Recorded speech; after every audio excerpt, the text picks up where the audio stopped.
Hello and welcome to Macro Business Radio Podcast. Today I'm talking with DeepT once again. It's been a couple of weeks since we last spoke. First up today, we're going to have a look at what appears to be a deteriorating global financial system and whether that is deflationary or inflationary, and then bring that discussion into, first of all, how the RBA looks like addressing events in Australia in coming weeks, but then move on to what that actually implies for housing construction and potentially house prices. DeepT, thanks very much for your time once again. It's been a very, very volatile couple of weeks in global financial markets. We've had a bit of a look previously at the use of tariffs and what it appears that Donald Trump is trying to do. But for this week, can we just look at the deflationary versus inflationary implications of that sort of global backdrop? At the moment, most of the world seems to be positioning for a deflationary environment, and many central banks are looking to cut interest rates, and it currently appears that the RBA is likely to go with either 25 or 50 basis points when it meets in a few weeks' time. Not long ago, not in a podcast, you and I were discussing whether it would be an inflationary or deflationary environment. David and Leith from Macro Business tend to be on the deflationary side, but what is your thinking about how that actually plays out? Good morning, Gano. The world is changing, and if neoliberalism is dead and globalisation is dead, whether it's being managed very badly by the US, it's pretty obvious what Trump and his cohorts are trying to do. I'm not sure why, but what they're trying to do, bring back manufacturing to the US and basically change the world order of trading on the basis that the US is getting ripped off. That's what's happening. There's no point in arguing about whether the US is getting ripped off or not, because that's their perception. And to a degree, of course, globalisation was about exploiting not intellectual property, which it was supposed to be, that's the theory, it was about exploiting labour. It's been leveraging labour market differentials for a long time. For a long time. And that's something that is going to slow down the whole of interchange of goods globally. And yes, as we've discussed, probably two large trading blocks, basically, you call it West and East if you like, will probably come out of this. The Europeans, the UK, and the Americans are pretty keen to not cut off trade ties to where they can actually make money, but they will be trying to exclude the Eastern Bloc, which is, of course, mostly China, but it isn't just China. It's much of the developing world. Exactly. So what happens in those circumstances? Well, the rest of the world's, developing world's markets must decrease. They cannot simply shift goods that the US will pick up and manufacture for themselves and sell that to the rest of the world. They'll have to do other things because, the demand's not there. Now, theory would say supply and demand theory, which only works in the most simplest of situations, but theory would say that therefore there's going to be an excess of goods, therefore it is going to be deflationary across the board because they're just lower demand. But it's lower demand, of course, to particular prices and places where goods are manufactured, and probably oil falls into that bucket as well. So in the US, certainly tariffs, but a higher cost environment, and although technology will help a lot in this, the US is going to have an inflationary environment. I don't think anyone's disputing that. So how does the rest of the world get a deflationary environment? Well, only if, in effect, we're buying goods from China and other places that were cheaper, and they're selling to us. And they're selling to us, in effect, under the same global regime that exists. Well, but that won't exist and doesn't exist anymore. So you'll have manufacturers needing to make money, and they won't be able to manipulate their currency to be able to do that. the US effectively out of the game. So they'll be making decisions about selling goods into Australia. Let's just say, let's focus on Australia. So all types of goods, but household goods would be the most likely things. They're only going to sell, remembering that Australia doesn't hold any cards. Well, why would they be dumping stuff? And how could they dump stuff? Were they gifting it to us? I don't know. But any logical business person would be going, I'm not going to sell to Australia at dumping prices. They have to buy certain things. In effect, competition for Australians in buying goods has gone down. We can say, well, we're going to buy them from the US. Well, we know if we buy them from the US, that's going to be expensive. But the US will want us to buy them. So how about we reject the US and you go and buy from China or Vietnam or whatever at much cheaper prices? Well, the US is not going to be happy about that for a start. But the reality is that we are not in a position to compete prices down in a world where the Asians and others, South Americans, are looking for new markets for their goods at cheap prices because they can't afford to sell them at cheap prices. I mean, it is the dilemma. China's big enough to basically, and developed enough now, to probably go almost 100% internal. So it probably is. It doesn't need to buy too much except raw materials from the outside world. It's stolen technology, it's stolen intellectual property, and some would say it's developed some of its own. But it is not the China of the 70s. Far, far, far from it. So I cannot see how or why things will effectively continue, just taking the US out of the system.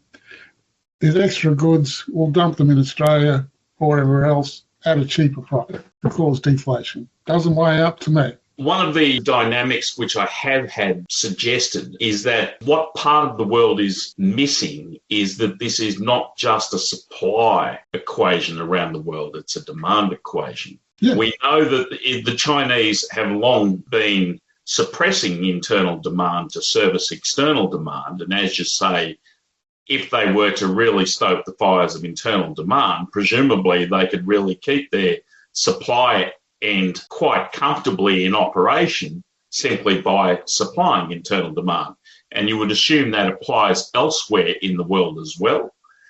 Whereas in the developed world, you effectively have a very large number of economies where private debt is at very high levels. The question that I sort of find myself coming to for Australia is, as you pointed out, we produce almost nothing for ourselves, and we are going to be price takers for whoever will provide the products that we want. So sort of what you're coming to, I think, is that we might experience some one-off deflationary impulse, and we certainly might experience from a global downturn in demand for commodities that we produce, producing fewer revenues for us to redistribute amongst ourselves. But business logic is saying that over the longer term, most of the things that we import from the rest of the world, they come to us through a business logic, i.e. managers or capital in some form says, okay, we can make a buck selling these widgets to Australia. We make 10,000 of them. We sell them at $1.10 or whatever it is. And at a certain point below that, if we can't get the price, we don't keep making them. So at that point, it then becomes, okay, we're only going to make things that we know that we can sell there, and they will only be things that we know that we can make a profit on. So at that point, we are looking at a more inflationary environment. Is that basically what you're saying? Yes. As if I didn't make myself clear, that's what I'm saying. That in the short term, of course, it's like you've got inventory, you've got established lines of trade and pricing. So that could be deflationary in the short term. But I suspect that's short term, not medium term. I think even quick medium term prices could be under pressure simply because we don't have a choice. Yeah. And we were going to have to choose whether we're going to continue to buy as much from China and Asia, or are we going to buy it from the UK, Europe, or the US? all of which would presumably be more expensive than buying it from Asia.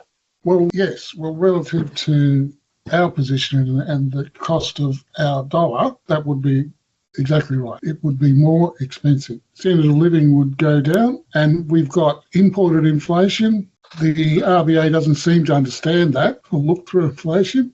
So the medium-term outlook is for interest rates to go up to suppress aggregate demand, not down to, well, when I say aggregate demand doesn't look at what causes inflation, it just says there's inflation across the economy. We've got to stifle demand, which also means we've got to, make sure a certain percentage of the population suffers badly so they don't have any money to spend. And maybe then prices will go down. Which sort of brings us to the situation we're at right now, where there's widespread media commentary talking about the RBA potentially cutting 25 basis points at least, but there is some discussion of 50 basis points in a couple of weeks' time. Are you expecting that they will cut? I am expecting that they will cut. It's good that the election is before that, because I think that just takes some pressure off and that it's politically motivated. The markets are saying that. My mantra when I was in the debt markets is the RBA, if the RBA disagrees with the markets, the RBA is wrong. The RBA can only agree with the markets. We can have a discussion exactly on the RBA and their responsibilities in some other time, but in effect, if the market's saying it's almost certain, they cannot not do it because they start losing the confidence of the market. Again, as we're seeing in the US, as soon as you lose the confidence that your central bank is not predictable, that can cause all sorts of problems in your debt markets. In your calculations, would you be anticipating 25 basis points or 50? Well, I'm hoping if they're going to go, they go 50, because I don't think they'll get another chance. Yeah. They should have gone 50 in the first cut. This would be the playbook that I would have used. They didn't, so they put themselves in a bit of a hole, because they could have, if they did 50, they could probably rest now and watch what comes out of what Trump is doing a little bit longer. But they haven't got that. So, let's hope they go 50. I'm not predicting that they will, but let's hope they go 50. But that actually leads on to some of the reportage that we're seeing in the mainstream media, and that is the real estate sector, particularly the domains and the real estate.coms, they're starting to sniff the breeze, and you can already see reporting of people saying, well, if interest rates are cut, this is the place where prices can be expected to rise. So that then sort of brings us to our current election campaign. We've got both mainstream sides of politics saying, okay, we need to do something about housing affordability, but within weeks, if we get a 25 or 50 basis point cut, we are likely in a situation where house prices will get a bit of a nudge higher. Would you agree with that?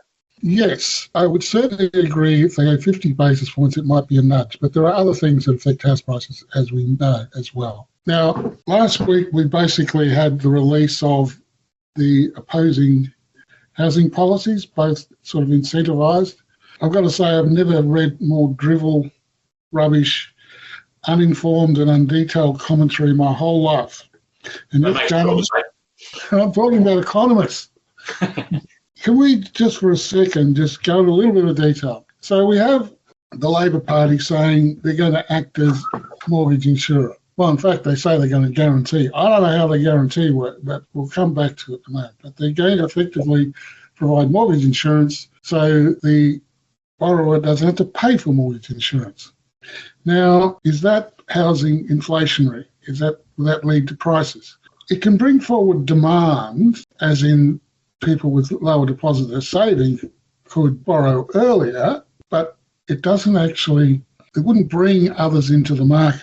And the reason for that is because you still have to service 95%. You're not decreasing the serviceability of the loan to 80%.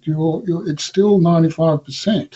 If I put my Marxist hat on for just a second, my thought when I first heard that policy proposal was that would appeal most to those first home buyers, and that's who we're talking about, those first home buyers with either enough savings or with parents affluent enough to lend them the deposit, so that at that point, this measure is effectively subsidising the affluent parents or probably quite affluent first home buyers.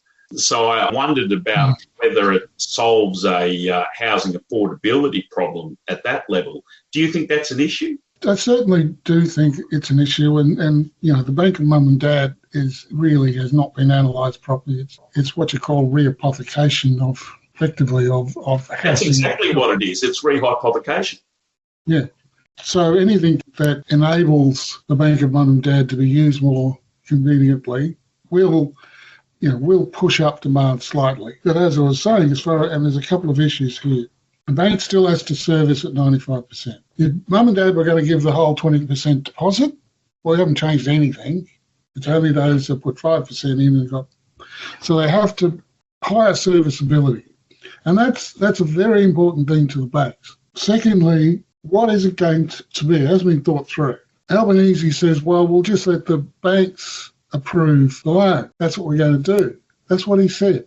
Have you heard the government gives a free guarantee to the risk of lenders? Yeah. Come on, you just cannot do that. Taxpayers should be marching in the streets at that sort of stupidity. So that they will have to have some sort of way of measuring who's going to approve the loans and how and why. That is not something that you can set up overnight. Secondly, is it a guarantee? Mortgage insurance is not a guarantee, remember, because if there is fraud or misrepresentation by the lender or by the borrower, that insurance is not paid. Claims are rejected all the time. So mortgage insurance is insurance. So if government is saying it's going to be insurance, they need a whole organisation. Do they need to create Fannie Mae, Freddie Mac?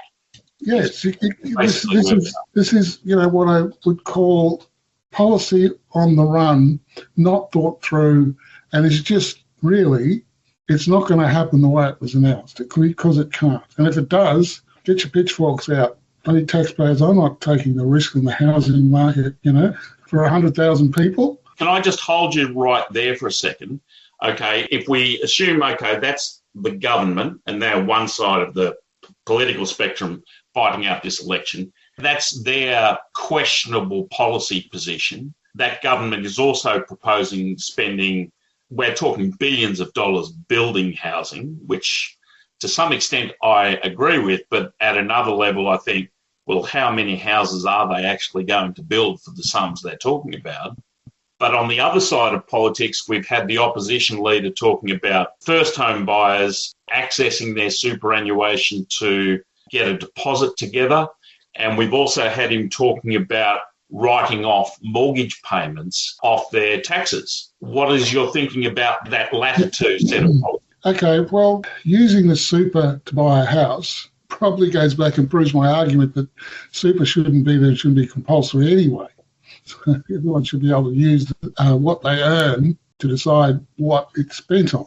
But now that we have a superannuation system that supposedly we're relying on, it goes against everything that super was for, to supply the money out of your super account to buy a house. And that's what I'm thinking. I'm thinking, okay, if a young person, be they under 30, they've got maybe $30,000, $40,000 in their superannuation already at that stage. If they take that money out to get a deposit together to buy a house, then the effect of that is 50 years down the track, or 30, 40 years down the track, when they're thinking about retiring, when they'll have a considerable amount of money less than they would otherwise have had. Now, at a number of levels, I kind of get the observations you would make about the entire superannuation system. I myself think what was originally a good idea has sort of been bastardised over a number of generations, to the point where what was originally to be a support for pensions in retirement has become a generational bequest vehicle or a tax avoidance vehicle or the Uber set. But if we assume that there are people, as you say, it's a system already, there are people expecting outcomes from the system. Certainly within recent weeks, I've been reading stuff about people who are anticipating retirement soon, thinking that the global volatility is likely to impact how they retire or when they retire.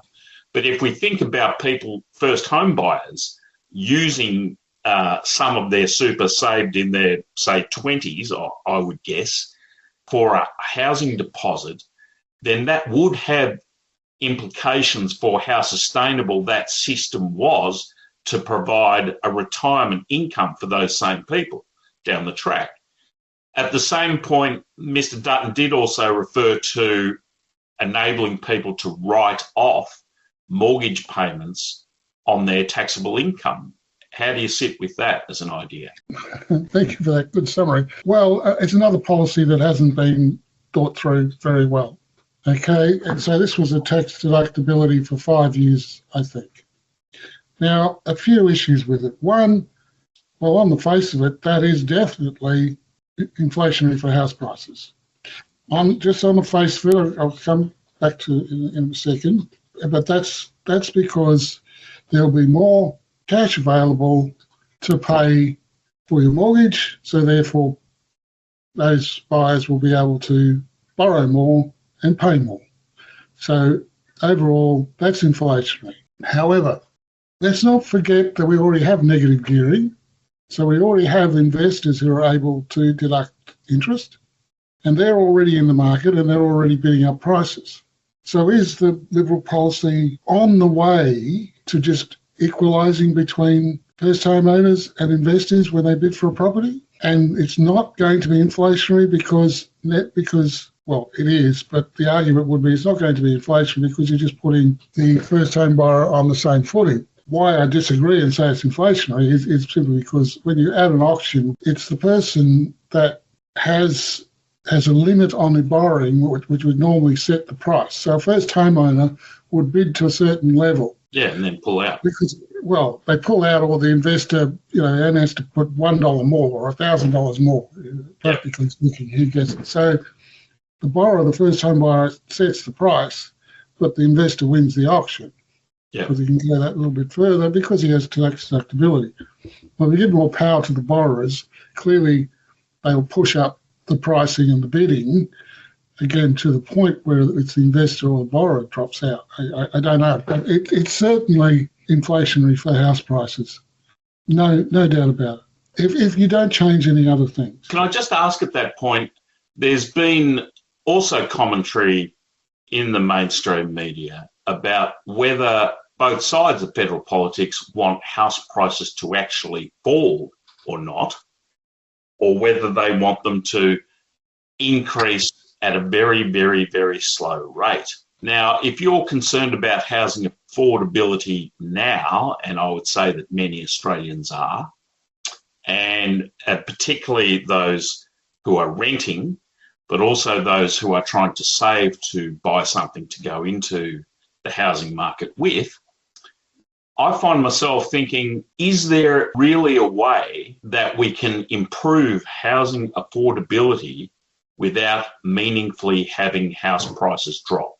Either in real terms, my thinking at the moment would be that would need to be nominal terms as well. Yes. Do you think that's possible? I do. And bear with me on this while I describe it. Yep. I'm interested. So let's say everyone...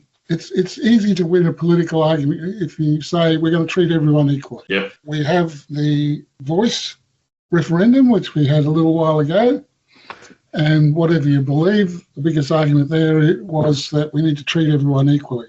The Constitution doesn't treat everyone equally, and people aren't treated equally in our society, in our laws, in our Constitution, but nevertheless, it seems like a good political argument. So, with purchasing a house, number one, if we're going to have negative gearing, everyone should get it. Everyone should get tax deductibility of their interest payments, yes, up to a certain maximum. So it's essentially for workers, not the top 20%. Yep. Therefore, investors and every home buyer, not just first home buyers, will be on the same footing when it comes to bidding for a house, buying a house. Obviously, the homeowner now, the owner-occupier, will have more cash because they've suddenly got a tax deductibility, and yes, they'll be able to sell for more. But you need to fine-tune this, very much so. So the first fine-tuning is, if you think about it, investors get rent. That's what they're there for. They earn rent on their house. So the taxation deductibility should be tempered with effectively an assessed rent on the house. So you have, when you put in your tax return for your deductions, you've got to put income, which would be the rent on your house. Okay. The same as an investor. But you're just putting on the same. And renters also get a tax deduction. And there's a couple more things that go with this. So you've actually put everyone on the same footing. Now, the renters getting a tax deduction helps with saving for a deposit. Really, it does. But in the first instance, it would help with, particularly right now, it would help with affordability, presumably. Well, it would help with definitely would help. That this situation definitely helps with affordability. Now, what you need to do to ensure that you don't inflame the housing market and take away the benefits of this comes back to the banking system. And I know this is difficult for people to understand and the listeners here, but let me put it very simply.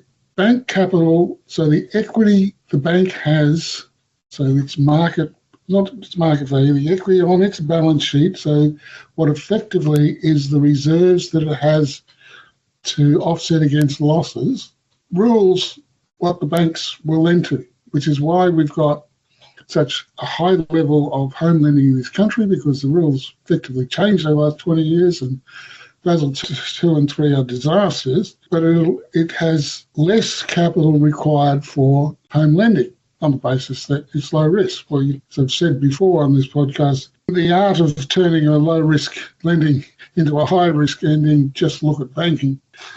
So what you need to do is you have higher capital requirements and you have a much more flexible tool that doesn't indirectly burn people for controlling the economy and controlling inflation. So instead of letting the banks determine their own capital or APRA determine the capital, the Reserve Bank should be given the task of essentially managing what's lent in the banking market through much more flexible and timely use of the amount of capital required rather than interest rates. That should be part of the tools. It's not, because we split it out.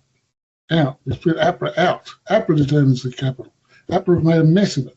So with allowing people to have benefits that help their cash position, affordability, and saving for a deposit, without blowing up the market, comes down to the amount of capital held against the loan on the mortgage.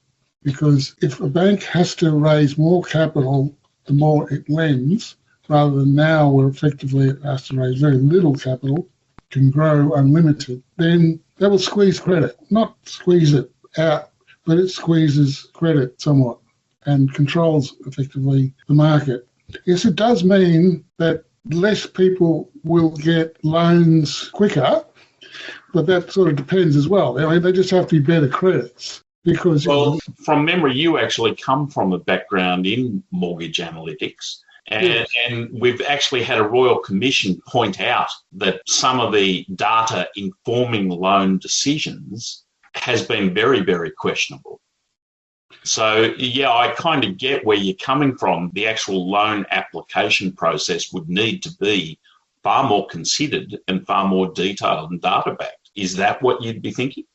Yes, it is. And you know, on one hand, my mentality that everyone should be entitled to a loan, you know, to buy a house is tempered by the fact that we can't let house prices rule our lives. So there needs to be a break, and that break is not used very well at all. It would be unfortunate for a few, but for the majority, they would be much, much better off. We haven't touched on immigration. Immigration just thinks of demand and the stupidity going through, again, commentary. People and apparently experts saying, well, it's very complicated, sort of this immigration, or as I call it, unplanned population increase, which it doesn't matter how it occurs, has the same effect. The argument that I read occasionally, which I simply have no truck with whatsoever, is the idea that immigration has no impact on house prices. Whenever I hear that, I think, well, hang on, there's an exogenous importation of money. It is going to housing in Australia. It has to have an impact somewhere. Of course it does, but it's also not very good for us in many other ways. I mean, the big thing that is quoted and quoted by the Greens is, during the pandemic, house prices went up and we didn't have any immigration. Yeah, but interest rates dropped 4%. Guys, come on. It's like... with all due respect, the Greens simply don't get it. The actual University of Adelaide or University of South Australia report on which their policy was based was flawed from the get-go. The actual academic investigation was based on the premise that immigration, house buying or house renting impacts don't affect the housing market, which is at a certain point. Well, I did see one. I need to quote this again for our listeners. Someone who remained nameless wrote an article about student accommodation and saying students only use about 4% of housing in Australia. And thinking, look, 4%, how could they affect house prices? 4%! That is absolutely monumentally huge. Do people understand how the system works? It's all at the margin. 4%. If we had 4% available housing to rent for the rest of the population without those students, there would be no rental crisis. Believe me, none whatsoever. So I don't even understand simple numbers.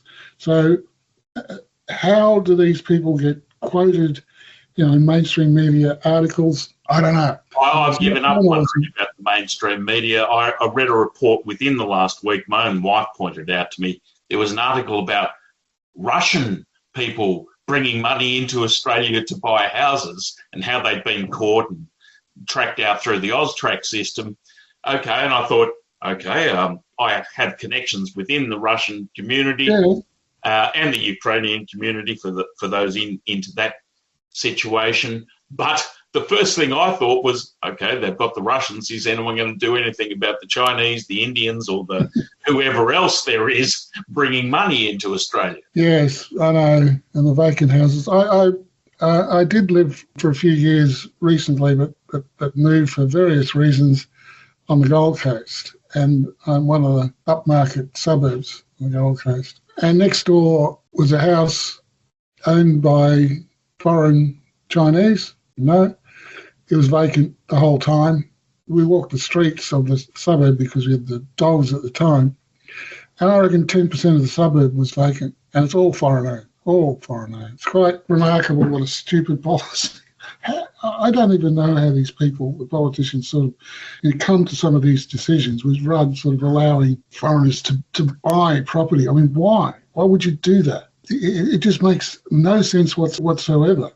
The ostensible argument that most politicians, either side, would point to is that gets foreigners into investing in Australian housing, which instantly brings me back to the discussion, okay, why are they allowed to build pre-built houses and why aren't they just restricted to new builds? But even there, I completely agree with the point that you're making, that if we are selling houses to foreigners, I would have thought, okay, there needs to be some sort of in attendance or residency requirement for them to actually turn up and live in them, so that they're not just a speculative asset, which they obviously are.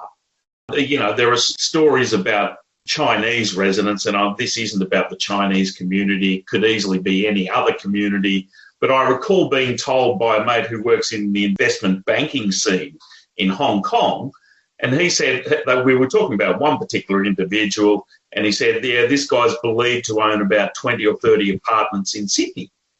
And I'm thinking, that can't possibly be the case. But as someone who's actually helped people bring money into Australia, I've seen firsthand just how unquestioned it is. Yeah. So I just find it mystifying, the whole dynamic around it. Yeah, let's just make another point on that. Understanding how the money system works. We do not need foreign investors in this country to build housing, to own housing at all. There is more than enough money in the country, and if there's not, then we need to just redistribute some wealth to build all the housing that we require. Even now, with the population blown out right now, if we keep at the same levels, there won't be, but right now, we do not need money from offshore to build houses. We need money from offshore to fund businesses that we sell offshore, not to build houses. That it is a nonsense. The economics is a double entry system. The only thing it can do is increase house prices and make the whole system more risky. Adding one more step to that, we actually do not need investors into housing. We don't need that. They don't add to the supply. Again, the simple reason for that is everyone who can afford to rent should be able to buy a house. You don't need investors. We mentioned a few weeks ago that renters are more important to the economy than the investor who owns a house. He's productive, the owner isn't. We can have it and people can choose to do it. I'm just saying we don't need it. The money's there. The lived Australian experience over a generation or more has been that increased housing investment has tended to crowd out Australians wanting their houses from access to the system. And yes, it does. And of course, having the capital gains tax and having house prices going up, for many investors, it was more profitable to have the house vacant. Yeah. So you've had the opposite incentive effect. Just sit on the property, which of course is land banking as well. And while we're still on, land banking has got to be the worst thing that can happen in society. And effectively, it is land for development is held in fewer and fewer hands, as for a lot of things in Australia. And they, in effect, control the release, controls the price. But it's actually worse than that. We've had a lot of articles about price of housing, price of building housing, and saying, well, it's too expensive. That's why such as a developer's not developing these units and all that, all housing and housing estates. But what everyone is forgetting is through absolute eternity, the movement was the price of land. So when the developer says, I need $1 million per unit and they're only going to pay $800,000, so tough luck, mate. You're going to lose. Your speculative position is a loss-making position. It's a loss-making position. They're able to sit on these blocks of land until something happens that the price was pushed up, rather than being forced to take the loss. And they should be forced to take the loss. Of course they should. It's a terrible, terrible thing. So our housing industry is really damaging the country, very much so, or damaging 80% of the citizens of the country. We all love to think we're smart. We all love to think that, we know everything. If it works good for me, I must be smart. And that's why I think politicians cannot understand this. We know. You have brokers running around Parliament House all the time, signing up the new investment properties and mortgages. It's benefited them, and they're not going to believe that effectively what they've done is, ruin people's lives. And that's why you had the quotes. We actually want prices to go up steadily. Well, I actually think that before lots of legislative discussion, all politicians should be asked to state before they make their position on a taxation reform or any sort of fiscal stimulus reform, they should be required to state, I have X number of investment properties or X real estate assets. They are worth X millions of dollars. The position we're now discussing would have the effect of increasing those house prices or not. And I think if we're going to go through the acknowledgement of a vested interest in Parliament, I think there's a case for saying the biggest single vested interest is the housing dynamic, where more Australians than probably any other dynamic are being taken with cleaners, particularly future Australians. That's a good policy. A thought just came through my head. What if he came up with some legislation, and how are they going to argue against this? They have to declare the conflict of interest on particular issues. They're required to do that. And if they've got a conflict of interest on an issue, they can't vote on it. Oh, look, I'm sure you and I would agree with something like that, but I'm sure there'd be a zillion reasons floated through the mainstream media about, oh, no, we can't possibly get politicians forced to do that. But yes, I do agree we are at the point where something like that needs to be considered. As I once was a Labor Party supporter, I was kind of embarrassed by watching ALP politicians sort of circle around, oh no, I wasn't talking about falling prices, when you think to yourself, as I do, that a fall in housing prices is actually in the interests of probably a majority of Australians. It would be my guess. Yes, that's right. No, exactly right. And conflicts of interest is something that, again, we twist. And what they're doing, convince themselves they're doing something for the good of the country when they're doing the opposite, therefore any conflict of interest is right. Well, there were politicians in New South Wales, thank goodness, that went to jail for approving coal mines for their mates. Yeah. When they know they had a vested interest, but they approved it. Well, what is the difference? Yeah, exactly right. I've got 5 investment properties and I've got to vote on negative gearing. Well, what am I going to do? Yeah, I do think there's a case, and this isn't one side of politics or the other. It would seem to me to be all sides of politics. The other angle that I would bring up about here is the capacity of the Australian housing construction sector to actually provide the numbers of houses that we actually need built to house Australians. And that's complicated by the demise of manufacturing and the role that manufacturing used to have in the Australian economy, insofar as when the Australian economy was less able to depend on commodity exports, that would imply that the currency would drop, which would make the competitive position of a manufacturing sector stronger, and that therefore employ more people. So when the economy started to go bad, the manufacturing sector would start to go good. So at that point, there would be more employment. So it's an automatic shocker, if you like, for the economy, but we don't have that anymore. And what we do have now is governments, in the absence of a manufacturing sector, need to stimulate construction one way or another.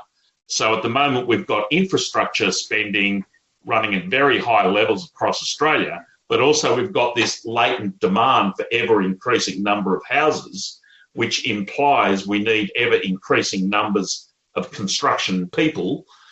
And at the moment, it would appear that Australia's got out of training such people to some extent, and that we simply don't have them. So we now have the ridiculous situation where we're saying, we need to import employees for that sector to be able to build houses for people who are already here who don't have a house. So we've got this chasing ourselves around in circles sort of dynamic now starting to come to the fore. Well, it's some easy numbers to think about on this. As I've said, well, we can't build the number of houses required for the current level of immigration. We can't do it. As you've quoted before, I can't remember the exact numbers, but it's 10 to 13% of the workforce is involved in construction. And that's not second highest in the OECD, yeah. Australia. Well, what are we different to everyone else? That, no, we specialise in this. And they can't build enough houses for the increase in population. So saying you're going to increase supply by building more houses and cutting red tape is just gibberish. You can't do it. There's more than enough. Or there's the article about the developer who's losing money on the land because they're going round and round, that it's everything else's fault other than 1, population increase, and 2, land pricing. Again, think of it in these simple terms. The other thing, I did a bit of research. On average, it takes 2.5 man years to build a house, build a 3-bedroom house, townhouse. So even importing a whole lot of immigrants who might be working in construction, you've got to build houses for them. Yeah. Do the numbers, right where we are.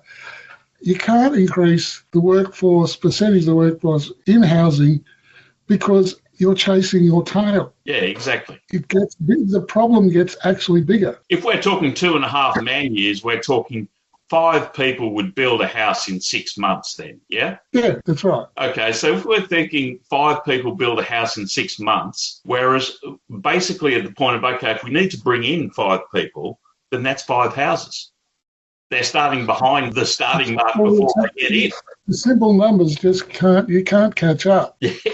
And again, population increase is way too high. Yeah. The rest of the world can see it. We can't. And again, I've got to say, I keep using the population increase because as soon as you talk immigration, and it's the subtlety as well of the people talking, well, it's not even saying you're racist. You're blaming immigrants. No, I'm blaming politicians because they've done the wrong thing by everyone and aren't planning it, aren't doing the numbers to say whether it's sustainable or whatever. That's who I'm blaming. The immigrants come in, they're fine by me, absolutely.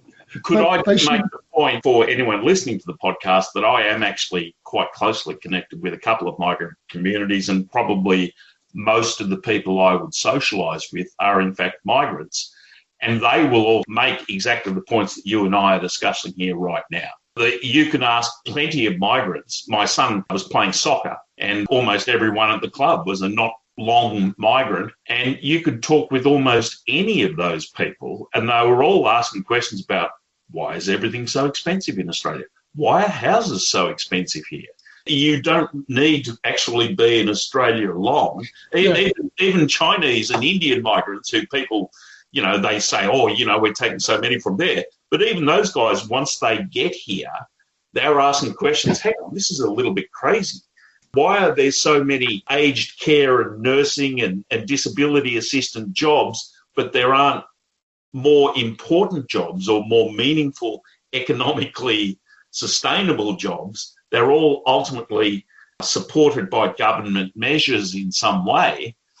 And at that point, when you say to them that people like you or me are raising the question of the number of migrants Australia takes, the point I often make to these guys is it's not about the people here and now, it's about your son, your children down the track in 20, 30 years' time. That, as far as I'm concerned, they're all one and the same. I don't care whether mum and dad are Indian or Chinese or Sudanese or wherever.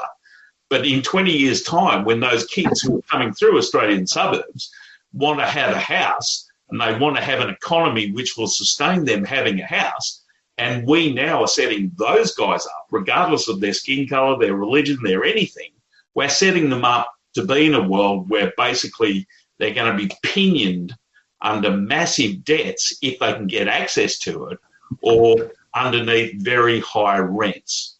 Sorry, mate, I've gone on a bit of a rant there, but that's what I see. No, it's right. Migrants are affected probably more so than residents or people born here. So you're not discriminating then to say to politicians, you fucked this up and you should admit to it and fix it. And I've actually said to relatively recent migrants, it's not about the migrants, as you've said not long ago. No, it's about the actual policy. It's about the policy making, which prioritises bringing migrants in to sort of sustain demand for Coles or for Telstra or whoever it's sustaining, but it's not actually doing anything meaningful for the country. And when you explain it in those terms, you often get those guys, and this is my experience of doing it, you often get those guys go, oh, yeah, I see what you're getting at now. I thought you were talking about you didn't like migrants, and now I get it. And I don't think it's that far from the surface in the electorate. I think there's plenty of people asking questions. Hang on, what are we doing here? Particularly when you add in the carbon emissions angle and you point out that one of the biggest contributors to Australian carbon emissions is the clearance of land to create suburbs. It's just silliness all round. To bring us back to something a little bit more tangible in the here and now, you're expecting that there would be a rate cut just after the election. My current weather vane is telling me that the ALP, maybe in a minority government guise, is likely to be in government. So we can expect they will support people with something akin to the mortgage insurance angle we've been talking about. There will be some form of rate cut. Would you expect house prices to pick up from here? Well, if we get the rate cut, they're not going to fall. Labor government coming in with their policy, they're not going to fall. We are actually creating demand. If you're not creating, handouts, any further handouts, it's sort of a subtle way to increase demand. But having said that, if it's a minority government and the Greens are in control, negative gearing's on the table, and other renter assistance, and we sort of need to think through, which I haven't, what would be the effect of a combined Greens-Labor? Because the Greens will want... Good point. Yeah, well, they'll if they're going to join the coalition, and it mightn't happen this way, remembering there are other independents and results, but may very well be that the Greens will be the ones driving housing policy, because that's their price to form government. Don't know because we haven't seen it, but that rather changes things. again, I suspect some of these things in the long term will be good for the country. In the short term, the outlook for housing is not down, but it's not greatly up either. And it will depend on Trump, unfortunately. And we have, the A dollar going up at the moment because the US dollar is going down, without going up on its own. And you have capital flight out of the US. Some of it's obviously come into here. And I say that obviously because that's part of the movement in the currency. But I can't see how that stays stable, and all of this is into the mix. And I can't see how it sets us on a path for actually building enough housing for the Australians actually here. The way I'm seeing it at the moment is house prices, they're a factor in this election. They will be an even greater factor in the next election, when you might have two mainstream sides of politics coming out with even more bizarre policy measures to address it, unless they get to the core issue, which is unplanned population growth. And I would say there needs to be some sort of resubstantiation of training of trades through the secondary system, the vocational system, so that there is a steady supply of non-migrant labour coming through to service that demand. But this is all pie in the sky stuff at a certain level. And I think we're just setting ourselves up for ongoing high indebtitude, high housing stress suburbs of Australia, which are going to be politically volatile for quite some time. No, you're exactly right. So, we should be cutting permanent immigration to 50,000 a year. We should be cutting the student numbers. And, it's diabolical that you've got the commercialisation of offshore students to organisations that pay their senior people huge amounts of money and don't pay tax. Most people won't know that, but that needs to be controlled. So that would be step one. Step two is on the mortgage front, the housing front, is to equalise everyone. So none of this handout here, handout there. Everyone gets the same role. It's paid for by increasing the GST. And that obviously usually means that, the more wealthy pay more GST, of course, because they buy more. And of course, the food is exempt. So it will help those less well off. Are you expecting either side of Australian politics to get any meaningful result, biz housing, in the next term of government? Well, the big thing is if the Greens hold the balance of power, they're going to have to work something out. And secondly, we're just going to have to, does Trump fold? I don't know, because this is going to affect capital movement. And capital movement is the biggest risk to the country. If offshore borrowers keep lending to us at reasonable interest rates, we're not going to have the crisis that will affect major change. We'll just keep going along and we won't have any major change whatsoever. But if we have capital flight, it doesn't have to be that great, that will have a huge effect on inflation and interest rates that we do not have control over. Well, if there was serious capital flight from Australia at the moment, you would anticipate the RBA would have to put interest rates up. And quite considerably. Which would freak out a hell of a lot of people, including politicians at the moment, I would guess.